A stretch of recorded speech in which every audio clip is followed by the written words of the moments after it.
Education world जिला Gurdaspur YouTube ते तुहाडा स्वागत है।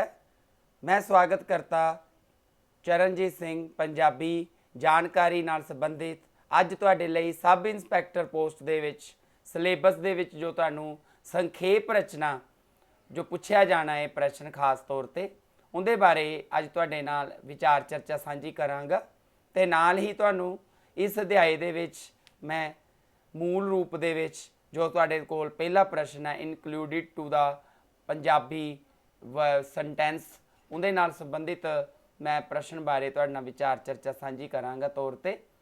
तां प्यारे दोस्तों, सब तो पहले असी संखेप रचना बारे जानन दे चाहवान हाँ कि संखेप रचना किस नूं कहा जाता है।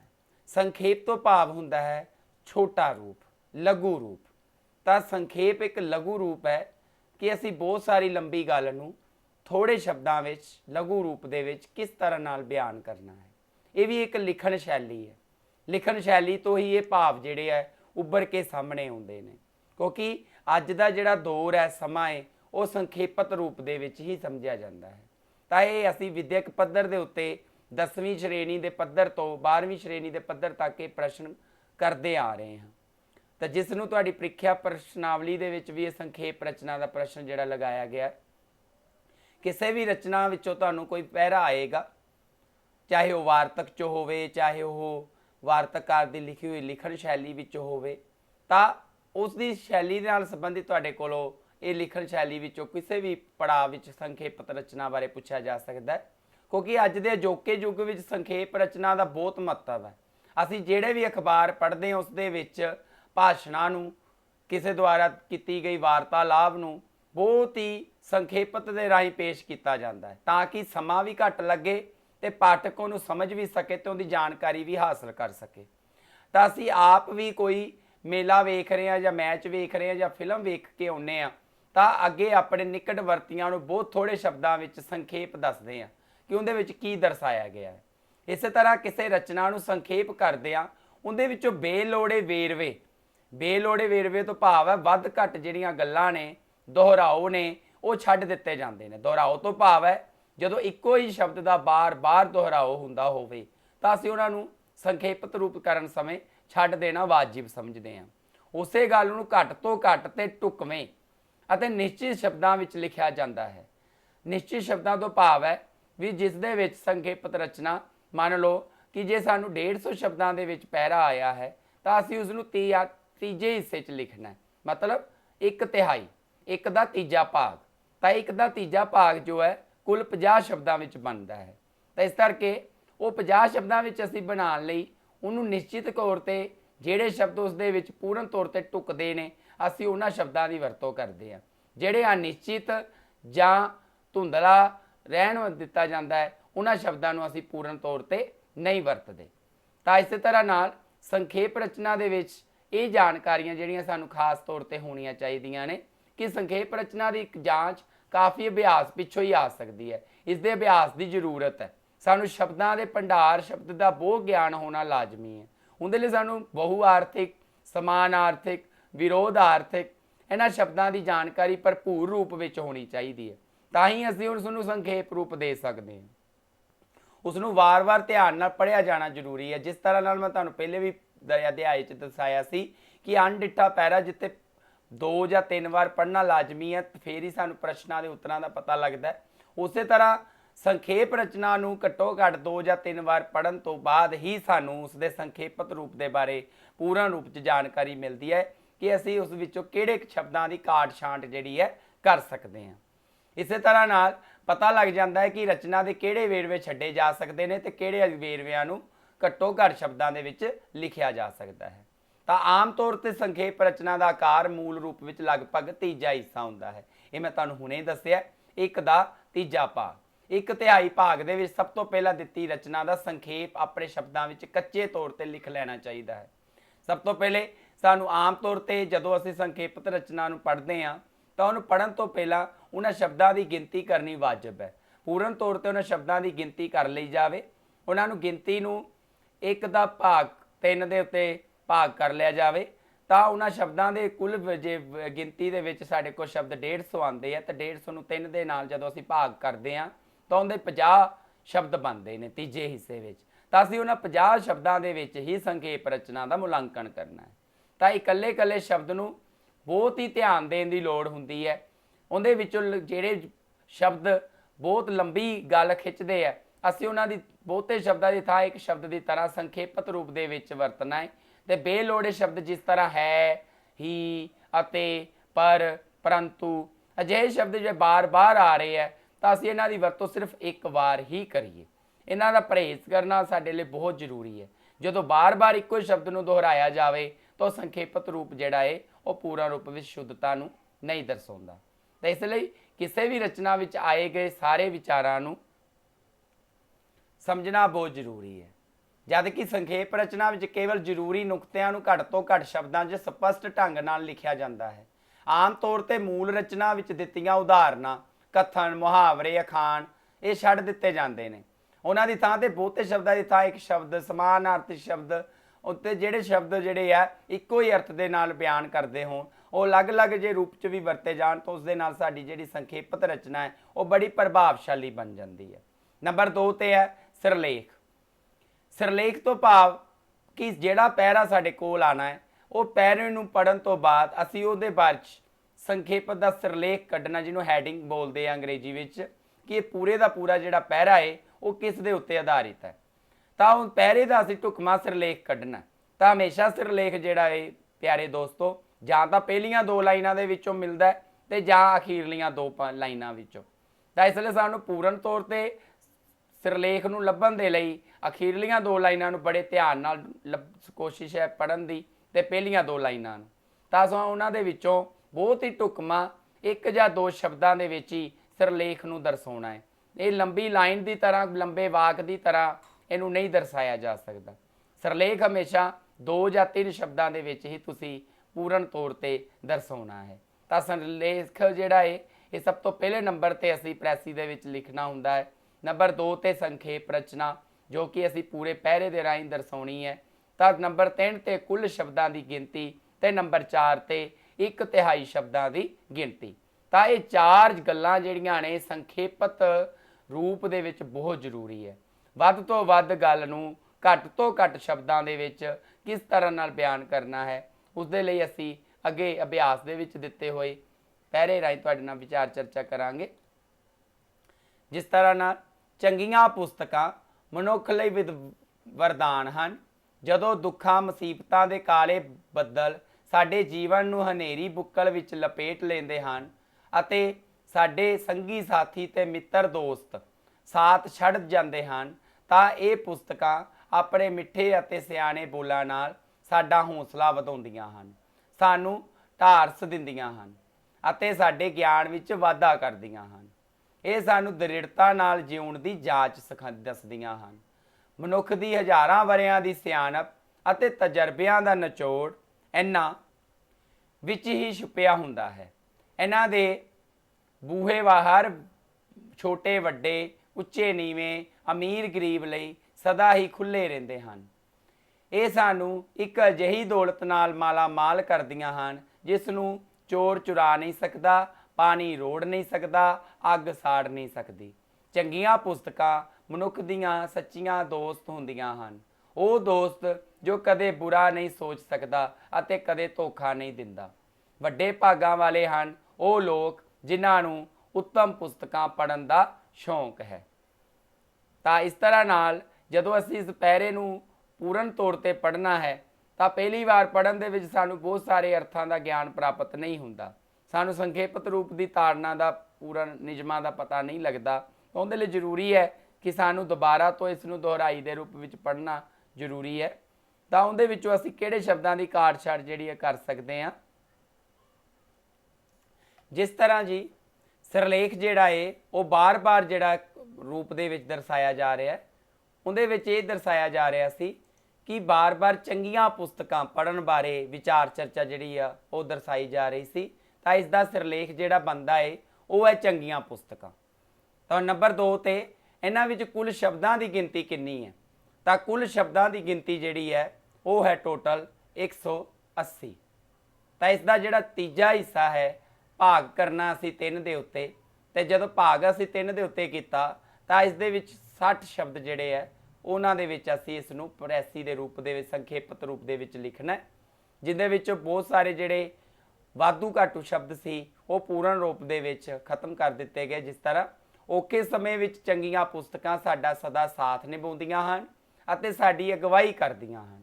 ਹੁਣ ਤੱਕ ਦਾ ਇਕੱਠਾ ਕੀਤਾ ਗਿਆ ਗਿਆਨ ਇਹਨਾਂ ਪੁਸਤਕਾਂ ਵਿੱਚੋਂ ਹੀ ਪ੍ਰਾਪਤ ਹੁੰਦਾ ਹੈ ਅਤੇ ਇਹ ਗਿਆਨ ਤੋਂ ਬਿਨਾਂ ਕਿਸੇ ਭੇਦਭਾਵ ਦੇ ਸਭ ਨੂੰ ਪ੍ਰਦਾਨ ਕਰਨ ਲਈ ਤਿਆਰ ਰਹਿੰਦੀਆਂ ਹਨ। ਪੁਸਤਕਾਂ ਤੋਂ ਪ੍ਰਾਪਤ ਗਿਆਨ ਹਮੇਸ਼ਾ ਸਾਡੇ ਕੋਲ ਰਹਿੰਦਾ ਹੈ। ਇਹ ਸਾਡੇ ਸੱਚੇ ਮਿੱਤਰ ਸਮਾਨ ਹੁੰਦੀਆਂ ਹਨ।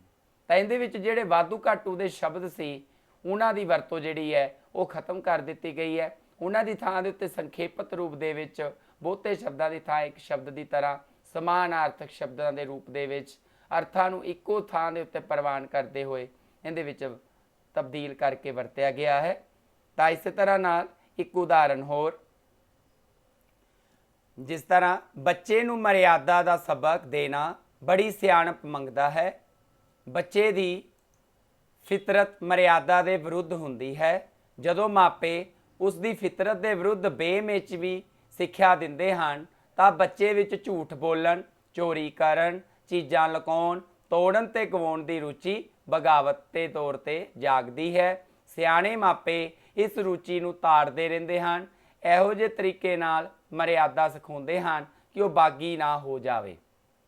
ਇਨਸਾਨ ਦਾ ਬੱਚਾ ਵੀ ਸ਼ੁਰੂ ਵਿੱਚ ਨਿਰਾ ਵਹਿਸ਼ੀ ਹੁੰਦਾ ਹੈ। ਕੁੱਤਿਆਂ, ਬਿੱਲਿਆਂ, ਸ਼ੇਰਾਂ, ਚੀਤਿਆਂ ਨੂੰ ਹੌਲੀ ਹੌਲੀ ਸਿਆਣਪ ਨਾਲ ਮਰਿਆਦਾ ਸਿਖਾਈ ਜਾ ਸਕਦੀ ਹੈ। ਹੂ ਬਹੂ ਉਸੇ ਤਰ੍ਹਾਂ ਇਨਸਾਨ ਦੇ ਬੱਚੇ ਨਾਲ ਕਰਨਾ ਜ਼ਰੂਰੀ ਹੈ। ਬੱਚਾ ਵੀ ਹਰ ਬੰਧਨ ਮਰਿਆਦਾ ਦੇ ਸੁਭਾਵਿਕ ਖਿਲਾਫ ਹੁੰਦਾ ਹੈ। ਉਸ ਦੀ ਵਹਿਸ਼ਤ ਦਾ ਸਤਿਕਾਰ ਕਰਕੇ ਬੜੇ ਸਬਰ ਨਾਲ ਵਾਰ-ਵਾਰ ਕੋਸ਼ਿਸ਼ ਕਰਕੇ ਹੀ ਮਰਿਆਦਾ ਸਿਖਾਈ ਜਾ ਸਕਦੀ ਹੈ। ਤਾਂ ਜਿਹੜੇ ਮਾਪੇ ਸਿਰਫ ਉਪਦੇਸ਼ ਨਾਲ, ਹੁਕਮ ਨਾਲ ਜਾਂ ਡਰਾਵੇ ਨਾਲ ਮਰਿਆਦਾ ਸਿਖਾਉਣਾ ਚਾਹੁੰਦੇ ਹਨ ਉਹ ਕਾਮਯਾਬ ਨਹੀਂ ਹੁੰਦੇ। ਤਾਂ ਇਸ ਪਹਿਰੇ ਦੇ ਵਿੱਚ ਜਿਹੜੇ ਕੁੱਲ ਸ਼ਬਦ ਹੈ ਉਹਨਾਂ ਦੀ ਗਿਣਤੀ ਹੈ 150। ਤਾਂ ਅਸੀਂ ਹੁਣ ਇਸ ਨੂੰ 150 ਨੂੰ ਤੀਜੇ ਭਾਗ ਦੇ ਉੱਤੇ ਜੇ ਭਾਗ ਕਰਦੇ ਹਾਂ ਤਾਂ ਇਸ ਦੇ ਵਿੱਚ 50 ਸ਼ਬਦ ਬਣਦੇ ਨੇ। ਤਾਂ ਅਸੀਂ 50 ਸ਼ਬਦਾਂ ਦੇ ਵਿੱਚ ਇਸ ਦਾ ਕਿਸ ਤਰ੍ਹਾਂ ਨਾਲ ਸਿਰਲੇਖ ਕੱਢ ਸਕਦੇ ਹਾਂ। ਤਾਂ ਹਮੇਸ਼ਾ ਸਿਰਲੇਖ ਪਹਿਲੀਆਂ ਲਾਈਨਾਂ 'ਚ ਜਾਂ ਅਖੀਰਲੀਆਂ 'ਚ ਹੁੰਦਾ ਹੈ। ਤਾਂ ਜਿਹਦੇ ਵਿੱਚ ਮਰਿਆਦਾ ਸਿਖਾਉਣ ਦੇ ਉੱਤੇ ਬਹੁਤ ਜ਼ਿਆਦਾ ਸੁਭਾਵਿਕ ਤੌਰ ਤੇ ਗੱਲ ਕੀਤੀ ਗਈ ਬੱਚਿਆਂ ਨੂੰ ਮਰਿਆਦਾ ਸਿਖਾਉਣ ਤੇ। ਤਾਂ ਇਸ ਦਾ ਸਿਰਲੇਖ ਜਿਹੜਾ ਹੈ ਉਹ ਹੈ ਬੱਚੇ ਅਤੇ ਮਰਿਆਦਾ। ਤਾਂ ਇਸੇ ਤਰ੍ਹਾਂ ਨਾਲ ਇਸ ਦਾ ਸੰਖੇਪਤ ਰੂਪ ਹੈ ਜਿਹਦੇ ਵਿੱਚ ਬਹੁਤ ਸਾਰੀਆਂ ਲਾਈਨਾਂ ਜਿਹੜੀਆਂ ਹੈ ਉਹ ਖਤਮ ਕਰ ਦਿੱਤੀਆਂ ਗਈਆਂ ਨੇ। ਜਿਸ ਤਰ੍ਹਾਂ ਸਾਡੇ ਕੋਲ ਸੰਖੇਪਤ ਰੂਪ ਦੇ ਵਿੱਚ ਬੱਚੇ ਦੀ ਫਿਤਰਤ ਮਰਿਆਦਾ ਦੇ ਵਿਰੁੱਧ ਹੁੰਦੀ ਹੈ। ਉਸ ਦੀ ਇਸ ਫਿਤਰਤ ਵਿਰੁੱਧ ਬੇਮੇਚੀ ਸਿੱਖਿਆ ਉਸ ਦੇ ਸੁਭਾਅ ਨੂੰ ਵਿਗਾੜਦੀ ਹੈ। ਇਨਸਾਨ ਦੇ ਵਹਿਸ਼ੀ ਸੁਭਾਅ ਬਾਰੇ ਵਾਲੇ ਬੱਚੇ ਨੂੰ ਵੀ ਪਸ਼ੂਆਂ ਵਾਂਗ ਹੌਲੇ-ਹੌਲੇ ਬੜੀ ਸਿਆਣਪ ਨਾਲ ਉਸ ਦੀ ਹਰ ਵਹਿਸ਼ਤ ਦਾ ਸਤਿਕਾਰ ਕਰਦੇ ਹੋਏ ਸਬਰ ਨਾਲ ਵਾਰ-ਵਾਰ ਕੋਸ਼ਿਸ਼ ਕਰਕੇ ਮਰਿਆਦਾ ਸਿਖਾਉਣੀ ਚਾਹੀਦੀ ਹੈ। ਤਾਂ ਇਹਨਾਂ ਦੇ ਵਿੱਚ ਦੇਖਣ ਨੂੰ ਬਹੁਤ ਸੁਭਾਵਿਕ ਤੌਰ ਤੇ ਸਾਨੂੰ ਪਤਾ ਲੱਗਦਾ ਹੈ ਕਿ ਜਿਹੜੀਆਂ ਵਾਧੂ ਉਦਾਹਰਨਾਂ ਦਿੱਤੀਆਂ ਗਈਆਂ ਜਾਂ ਵਾਧੂ ਜਿਹੜੇ ਸ਼ਬਦ ਵਰਤੇ ਗਏ ਨੇ ਉਹਨਾਂ ਦਾ ਪਰਹੇਜ਼ ਕੀਤਾ ਗਿਆ ਹੈ ਤਾਂ ਕਿ ਇਸ ਨੂੰ ਥੋੜ੍ਹੇ ਸ਼ਬਦਾਂ ਦੇ ਰੂਪ ਦੇ ਵਿੱਚ ਦਰਸਾਇਆ ਗਿਆ ਹੈ। ਤਾਂ ਇਸ ਤਰ੍ਹਾਂ ਨਾਲ ਇਹਨਾਂ ਸ਼ਬਦਾਂ ਦੀ ਗਿਣਤੀ ਜਿਹੜੀ ਹੈ ਪੂਰਨ ਰੂਪ ਦੇ ਵਿੱਚ ਦਰਸਾਈ ਗਈ ਹੈ। ਜੋ ਇਹਨਾਂ ਦੀ ਗਿਣਤੀ ਜਿਹੜੀ ਹੈ ਉਹ 50 ਦੇ ਕਰੀਬ ਜਿਹੜੀ ਹੈ ਪੂਰਨ ਰੂਪ ਦੇ ਵਿੱਚ ਮੰਨੀ ਜਾਂਦੀ ਹੈ। ਤਾਂ ਇਹ ਸੀ ਸੰਖੇਪਤ ਰਚਨਾ। ਸੰਖੇਪ ਰਚਨਾ ਦਾ ਕਰਨ ਦਾ ਢੰਗ ਤੇ ਤਰੀਕਾ। ਹੁਣ ਅਸੀਂ ਗੱਲ ਕਰਾਂਗੇ ਅਗਲੇ ਪੜਾਅ ਬਾਰੇ। ਸ਼ਬਦ ਅਰਥ ਅਤੇ ਅੱਖਰਾਂ ਦੇ ਲਗਾ ਤੇ ਲਗਾਖਰਾਂ ਦੇ ਮੇਲ ਨਾਲ ਬਣਦੇ ਹਨ ਅਤੇ ਅੱਖਰਾਂ ਦੇ ਅਰਥਾਂ ਦੇ ਪੱਧਰ ਤੇ ਇਹ ਭਾਸ਼ਾ ਦੀ ਸਭ ਤੋਂ ਛੋਟੀ ਸੁਤੰਤਰ ਇਕਾਈ ਹੈ। ਜਿਹੜੀ ਬੋਲੀ ਅਸੀਂ ਬੋਲਦੇ ਹਾਂ ਜਾਂ ਲਿਖਦੇ ਹਾਂ ਉਸ ਵਿੱਚ ਵਰਤੇ ਜਾਣ ਵਾਲੇ ਸ਼ਬਦ ਮੁੱਖ ਤੌਰ ਤੇ ਦੋ ਤਰ੍ਹਾਂ ਦੇ ਹੁੰਦੇ ਹਨ, ਮੂਲ ਸ਼ਬਦ ਅਤੇ ਰਚਿਤ ਸ਼ਬਦ, ਜੋ ਕਿ ਤੁਹਾਨੂੰ ਪ੍ਰੀਖਿਆ ਪ੍ਰਣਾਲੀ ਦੇ ਵਿੱਚ ਇਨਕਲੂਡਿਡ ਟੂ ਦਾ ਪੰਜਾਬੀ ਸੈਂਟੈਂਸ ਦੇ ਰੂਪ ਦੇ ਵਿੱਚ ਪੁੱਛੇ ਜਾਣਗੇ। ਤਾਂ ਉਹਨਾਂ ਦੇ ਵਿੱਚ ਸਾਨੂੰ ਮੂਲ ਰੂਪ ਦੇ ਵਿੱਚ ਤੇ ਰਚਿਤ ਸ਼ਬਦਾਂ ਦੇ ਰੂਪ ਦੇ ਵਿੱਚ ਜਿਹੜੇ ਪ੍ਰਸ਼ਨਾਵਲੀ ਦੇ ਵਿੱਚ ਪੁੱਛੇ ਜਾਣਗੇ ਉਹਨਾਂ ਦੇ ਅਭਿਆਸ ਬਾਰੇ ਅਸੀਂ ਤੁਹਾਡੇ ਨਾਲ ਵਿਚਾਰ ਚਰਚਾ ਕਰ ਰਹੇ ਹਾਂ ਕਿ ਮੂਲ ਸ਼ਬਦ ਉਹ ਹੈ ਜੋ ਆਪਣੇ ਆਪ ਵਿੱਚ ਪੂਰਨ ਇਕਾਈ ਹਨ, ਜਿਨ੍ਹਾਂ ਨੂੰ ਅੱਗੋਂ ਤੋੜਿਆ ਨਹੀਂ ਜਾ ਸਕਦਾ। ना ही ये बनतर विच किसी शब्द या शब्दांत का मेल होया मिलता है। उदाहरण दे विच असीं मूल शब्द दे विच वरतदे हैं कर, पढ़, रेत, बाग, जा, तू। रचित शब्द वो हुंदे हन जिहड़े मूल शब्द तो वख-वख ढंगां नाल रचिया जा सकता है।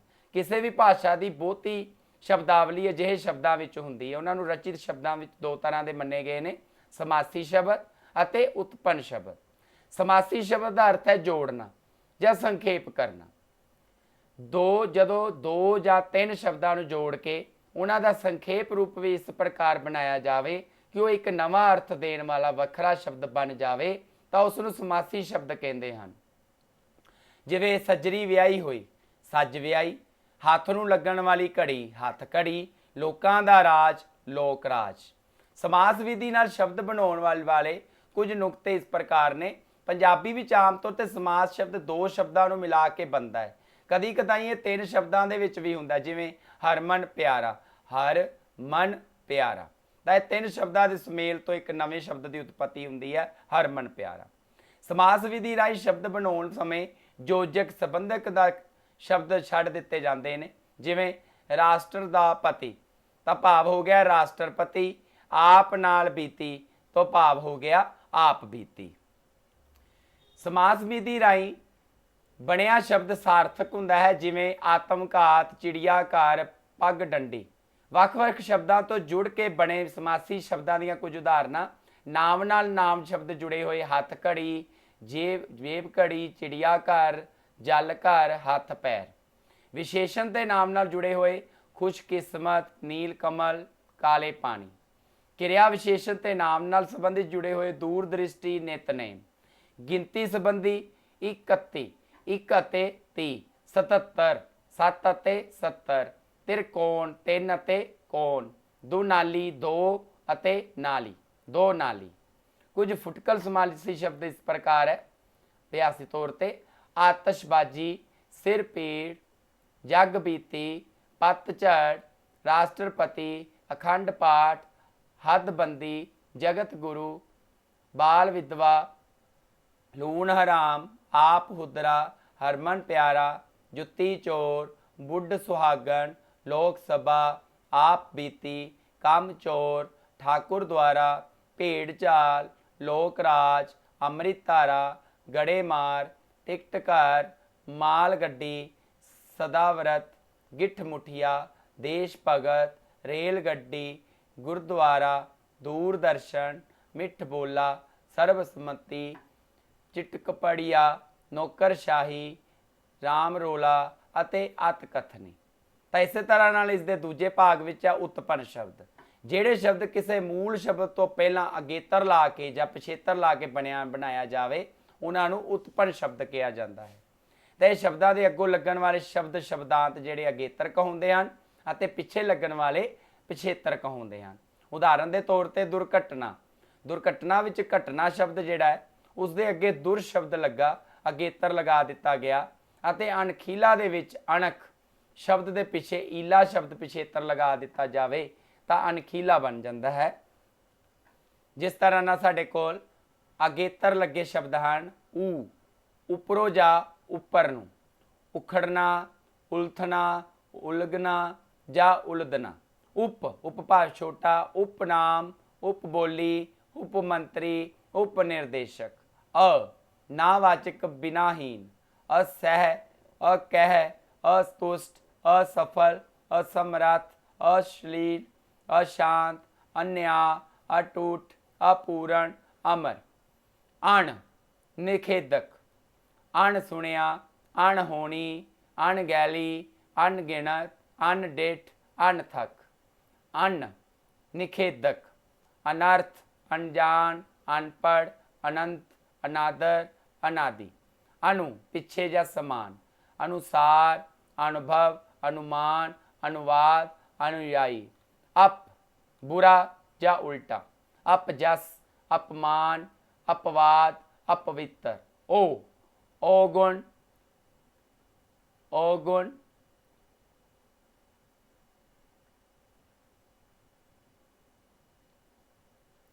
अगहुन।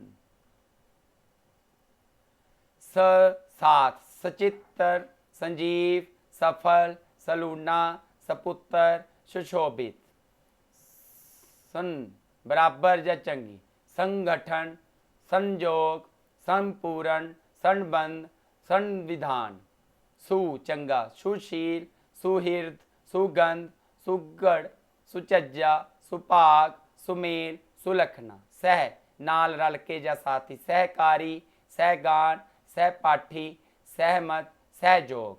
स्व खुद या अपना, स्व अविधिकार, स्व जीवनी, स्व अधीन, स्वमान। हम बराबर, हम उम्र, हम सफर, हम शक्ल, हम जोली, हम राही। कु पैड़ा, कुसंगत, कुकर्म, कुचज, कुपथ, कुमत। कम कम दिल, कम जोर, कम अकल, कम उम्र। प्रा वड्डा या चंगी तरह, प्रबल, प्रफुल्लित, प्रचलित, प्रसिद्ध, प्रमुख, प्रयत्न। प्र आदे दुआले, प्रस्थिति, परिपक्व, परिपूर्ण, परिभाषा, परिक्रमा। पढ़ एक दर्जे परे, पढ़दादा, पढ़ पोता, पढ़ नाना, पढ़ दोता। बद बुरा या पैड़ा, बद असीस, बद शक्ल, बद सूरत, बदनाम, बदकार, बदबो। बे बिना, बेउड़क, बेसुर, बेअकल, बेअंत, बेआराम, बेईमान, बेइज्जत। बेकार, बेसबर, बेसमझ, बेशर्म, बेहोश, बेकसूर, बेपरवाह, बेचैन, बेदर्द, बेफिक्र, बेमिसाल, बेरहम, बेलिहाज, बेलोड़ा। महा वड्डा, महाजन, महात्मा, महापुरुष, महाभारत, महाराजा, महारानी। इसी तरह नाल पिछेतर लगा के, जिस तरह पिछेतर दे विच है कन्ना अते ई, तां किरिया दे विच नाम दे विच उन, उन, उनाई, सुन, सुनाई, चढ़, चढ़ाई, चिन्ह, चिनाई, पढ़, पढ़ाई, पिंज, पिंजाई, रंग, रंगाई। इस तरह नाल हट शब्द लगा के गुनगुना, गुनगुनाहट, घबरा, घबराहट, मुस्कुरा, मुस्कुराहट। कन्ना अते वट, सज नाल सजावट, गिर, गिरावट, बन, बनावट, मिल, मिलावट। रुक, रुकावट, बिहारी लगा के उसार, उसारी, घूर, घूरी। कन्ना अते कल, शर्म, शर्माकल, कडर, डराकल, जिसम। कन्ना अते नी, जिस्मानी, बर्फ, बर्फानी, तूफान, तूफानी, इंसान, इंसानी। सियारी अते क ला के कै, इतिहास, इतिहासिक, समाज, समाजिक, मनोविज्ञान, मनोविज्ञानिक, भूगोल, भूगोलिक, साहित्य, साहित्यिक। बिहारी लगा के आसमान, आसमानी, अखबार, अखबारी। बिहारी अते नन्ना लगा के नमक, नमकीन, मल, मलीन, रंग, रंगीन। बिहारी अते लां, अनख, अनखीला, शर्म, शर्मीला, खर्च, खर्चीला, चमक, चमकीला, जहर, जरहीला, भड़क, भड़कीला, मटक, मटकीला, रस, रसीला। जिस तरह नाल सार, जिलददास, जिलदसाज, हंडन, हंडनसार, चलन, चलनसार, मिलन, मिलनसार। शाला गऊशाला, चित्रशाला, पाठशाला। हार, सिरजनहार, चलनहार, रचनहार। हीन, उत्साहहीन, अंगहीन, नेत्रहीन। कार, आज्ञाकार, संगीतकार, कलाकार, चित्रकार, वाहीकार। खाना, कारखाना, डाकखाना, मुर्गीखाना, यतीमखाना। खोर, शक्करखोर, हरामखोर, चुगलखोर, मांसखोर। गार, गुनाहगार, परहेजगार, मददगार। दान, कमलदान, पानदान, रोशनदान, साबनदानी, लूणदानी। दार, इज्जतदार, ईमानदार, सेवादार, जगीरदार। नाक, शर्मनाक।